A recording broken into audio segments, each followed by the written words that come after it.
get so mad, there's no controlling me. My thoughts get so bad, I'm like, oh God, here goes. I lost all feeling from my head to my toes. You said some shit that I can't let go, so just stay tuned for the rest of the show. Hi everybody, and welcome to a special episode of WhatIff, recording live at the Peerless event over at Lord's in London. Slightly rainy, cloudy day today in London, but the show is buzzing. So AV Showcase 26 started yesterday.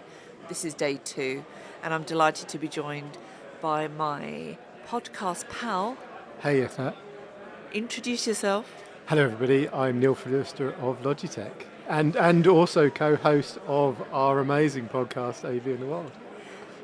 That's what I want to talk to you about. So, Okay. I've been in the industry for more years than I can count, but I'll put a number on it, and yes, it is like 21. I'll probably beat you, actually, but go on.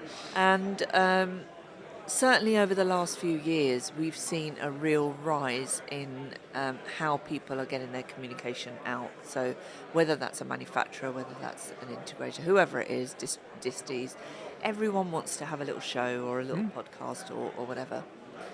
And this studio, the as part of the Peerless show, it's a second year that they've had this set up. I love it. I think it's really, you can still hear the buzz of the show floor, so you know that it's a live environment. You know, we're not sat in Soundproofed. No, absolutely not. And I forgot to say it on my last recording, but thank you so much to the guys at Shaw, especially Craig, who always makes sure that I press the right button. SM7s always make us sound amazing. They're a great microphone. But then I press record, but more importantly, I save the actual episode. So let's see how that works. How important is it? I mean, the other thing that, a couple of questions for you. So my other question is, there are so many podcasts now. How do you choose? How should someone choose what to listen to, and how to receive that information? Because we're all really busy. We're all, yes, it was slightly easier when we were all at home and locked up. But and I think that was the catalyst. I think that was the point. If I have to pinpoint a moment in time where this kind of thing, these conversations became popular, that was probably it, right? Yeah, I think the great thing about podcasts is it's a very passive listening. If you compare it to like a video, you've got to put your whole attention into watching a video. You can't do anything else. You can't do the washing up or drive a car. The great thing about audio and podcasting is the fact that you can have it on in the background, and you can kind of be, again, if it's a really interesting topic, you can obviously be really concentrated on it, but it's the sort of thing you can passively drive your car and have it on in the background, or be on the tube and have that. It's a lower bandwidth, so you don't need the streaming requirements of video. And as I say, it's the sort of thing you can just have on in the background and consume whilst you're going about your daily job, your daily work, your daily life, and have it and educate yourself. I think the other thing to touch on, you were saying about companies, is that I think people are trying to make themselves or educate themselves more on specific topics. In the olden days, when we first started out, the job of the salesperson was to take a customer from absolutely blank sheet of paper all the way through the journey of requirements to then the fulfillment. And I think customers now want to be a lot more educated, and there's a lot more choice as well. So consuming information before they actually engage with a company, whether it be an AV company, a UC company, or whatever it is, they want to be more informed.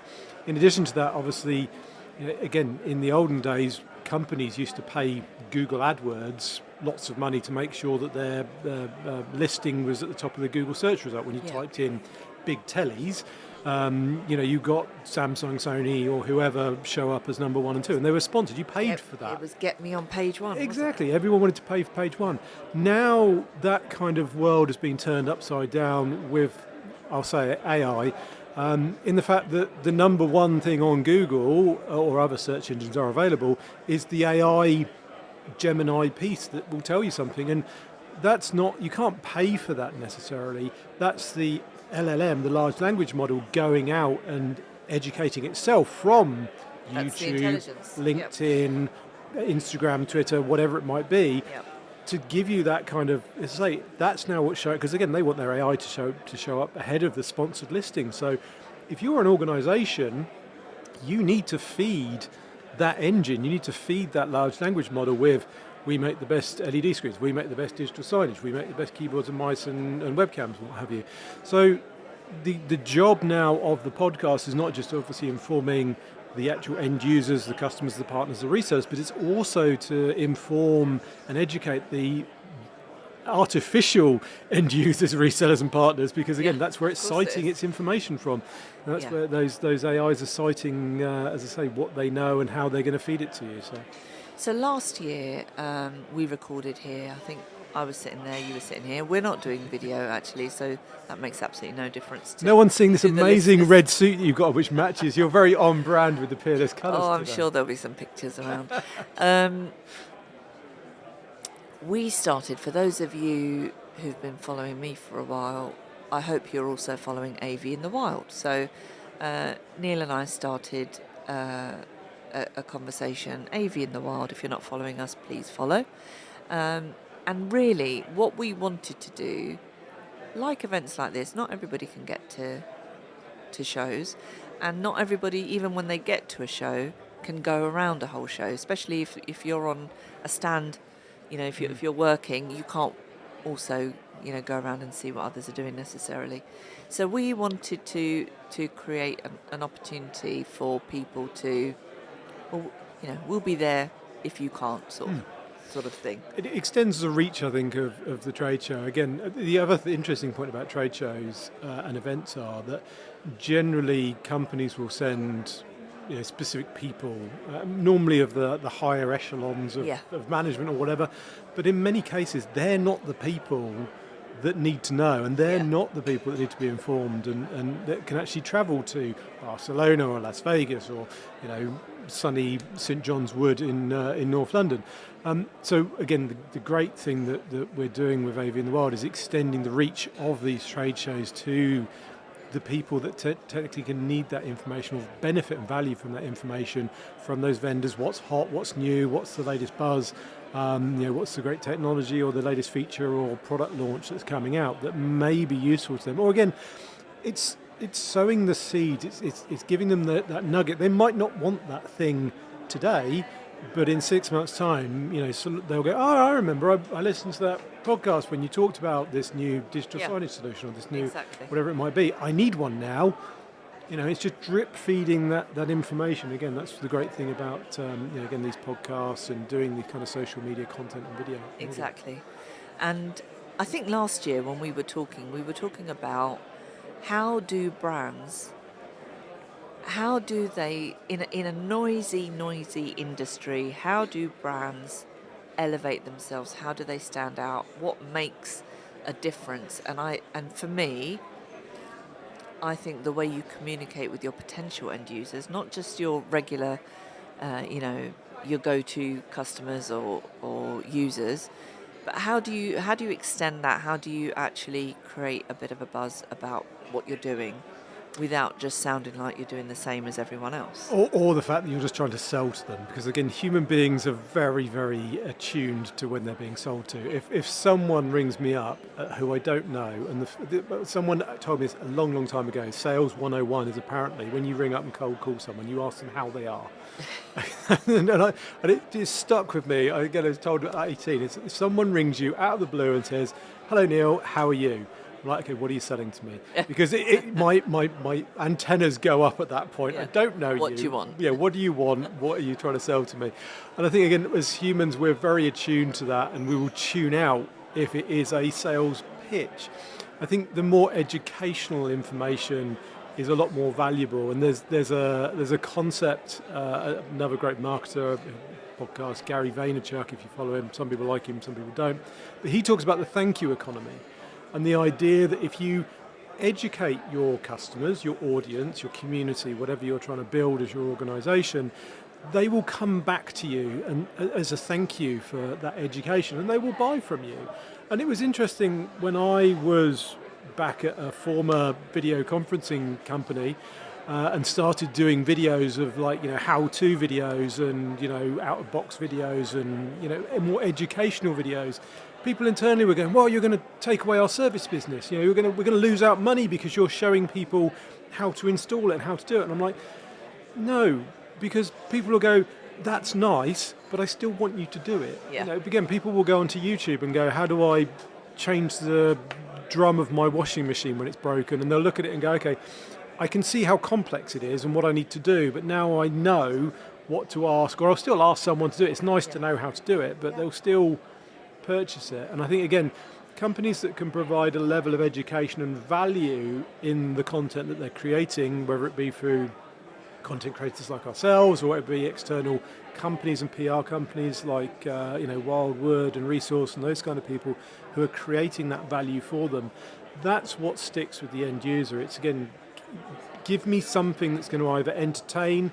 educate, or provide some level of business value, not just... Or make my life easier. Yeah, we've got the best LED screen in the world and it's got this many gajillion pixels and this dot pitch and all the rest of it. It's like, okay, we know you might be moving into a new office and you want an ability to be able to get your message across to your people coming into your auditorium or your reception. Have you thought about the difference of LED versus LCD on projection? And providing that level of value is more interesting than going, we've got the best screen in the world, or whatever it might be. So I think if you can educate and add value to the audience rather than doing a sales pitch, I think that's really, really important. Keep the product, service, solution behind your back and know it's there and have it in the background. But again, we will know our sales radar will ping up as soon as you start to say, oh yeah, and we've got this great thing. Keep it educational. It will come round. It will come back to you. And again, it's hard to say, what's the ROI of doing a video, or what's the ROI of doing a podcast? It's very, very hard to say, but I can guarantee you that in 6 months' time, in a year's time, when that customer is ready to push the button, if you've continuously dripped that feed and information and education, they'll know where to come and they'll get it from you rather than the other. And the last point you mentioned about noise, again, you can hear it in the background here. It is like a noise floor. You go on LinkedIn, Instagram, Twitter, whatever your favourite social media tool is, and there is like a noise floor. It is like a waveform of noise from competitor A, competitor B, competitor C. And you just need to make sure, as a manufacturer, as a reseller, as a partner, as a sales organisation, that you're at least, your peak of noise is above, or if not in tune with your competitors. Yeah. And again, you're giving out valuable information. People will come to you when they're ready.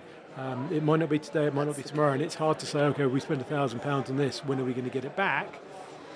It's a very kind of fluffy and woody thing, but it will come back to you in spades, because people buy from people, and people will want to create a relationship with a company that's trusted and providing them that kind of trusted advisor role, rather than just trying to sell them more stuff. And that leads in really nicely to my last point, really. Obviously, at the heart of WhatIff is, it's for me, it's about our communities. It's about that personal connection. It's about how we respect each other and how we build that trust. Over the last few years, I think that we are getting better. There is more of an awareness of people's needs, and if you look at, obviously this is day 2 of the AV showcase. Yesterday was absolutely rammed. Today has been really quite nicely busy. Normally second days are, things seem to be a lot quieter, but it's still a really steady flow of people.